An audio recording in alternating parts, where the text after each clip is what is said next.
Buenas tardes, mi nombre es Luz Adriana Zambrano y me corresponde el tema de la confesión.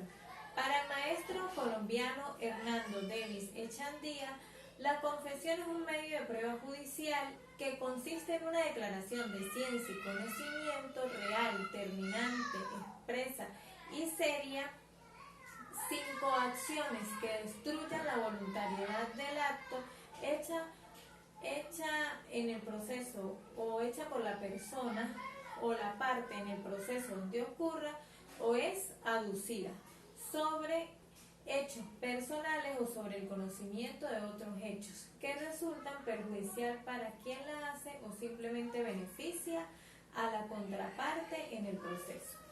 Naturaleza jurídica de la confesión.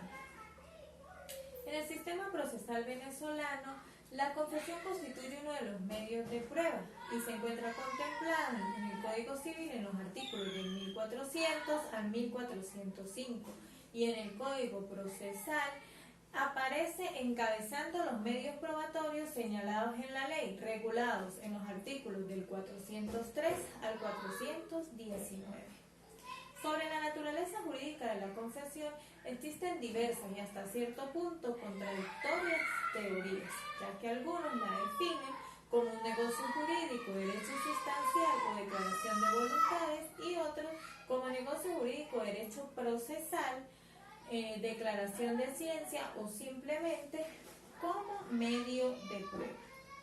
Se dice que la confesión es un contrato o negocio jurídico de derecho sustancial porque no solo requiere la capacidad de obrar, sino también la capacidad de obligarse. Se asemeja a la transacción y por lo tanto tiene los mismos efectos que todo contrato. Las partes se vinculan a las consecuencias y el juez debe atenerse a lo que el declarante o la parte confiesa, siempre que los hechos se consideren verdaderos.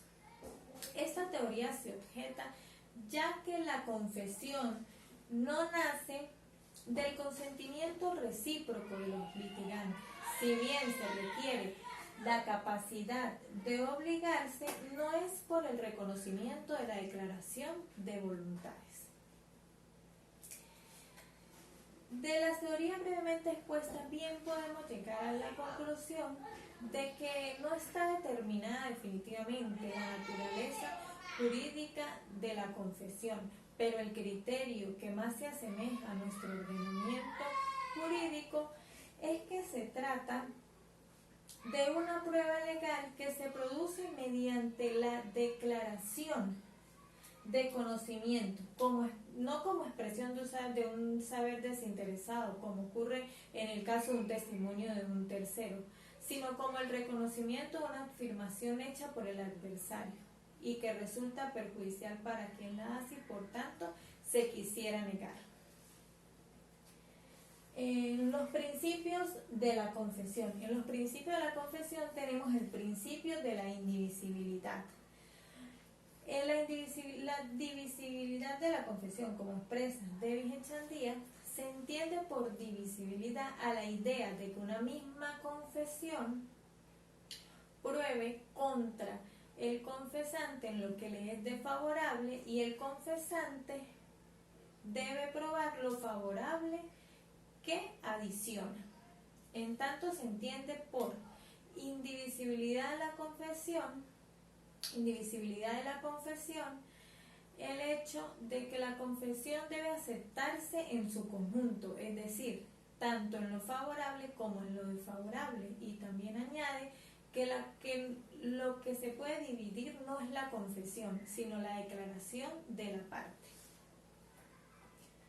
Para determinar la viabilidad de la divisibilidad de la confesión, se debe tener o tomar en cuenta su contenido.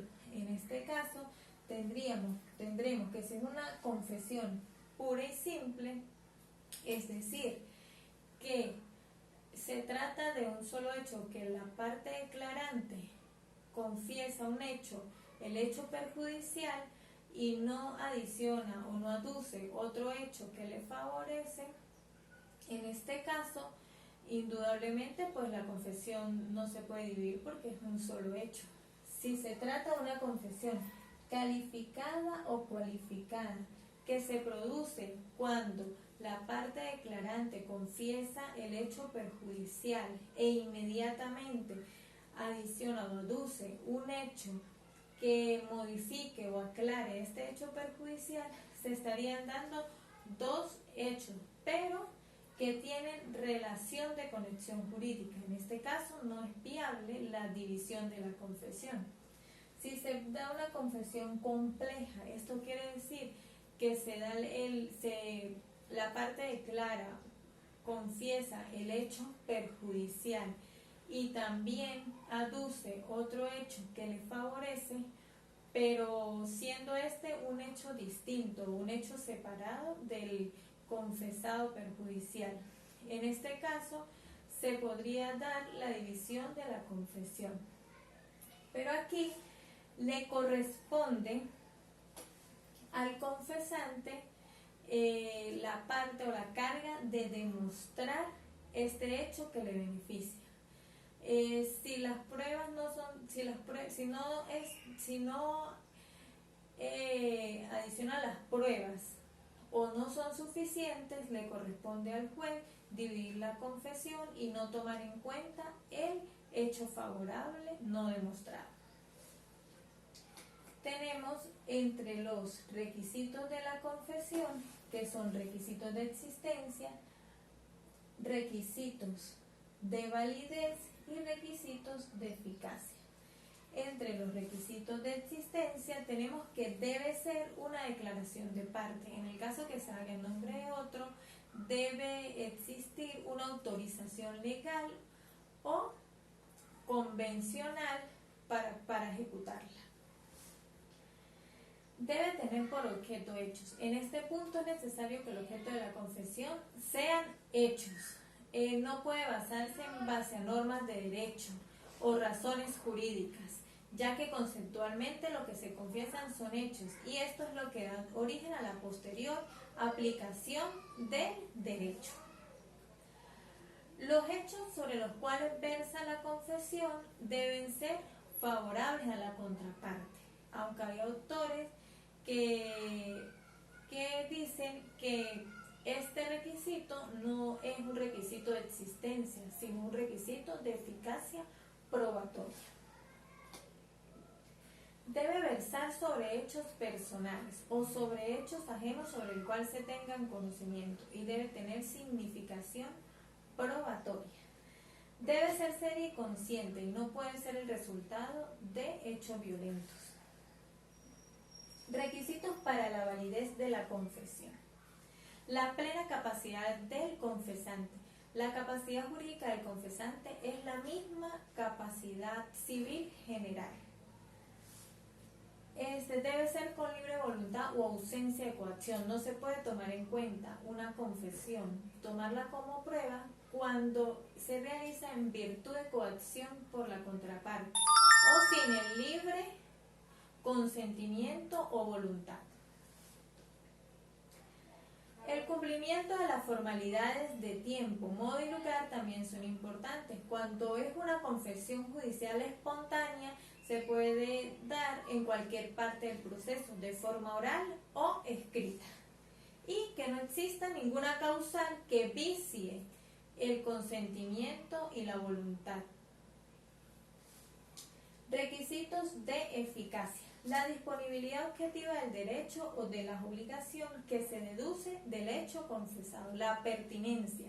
La confesión debe ser pertinente al litigio o al proceso. Y que el hecho confesado no sea contrario a hechos que ya gocen de notoriedad. Gracias.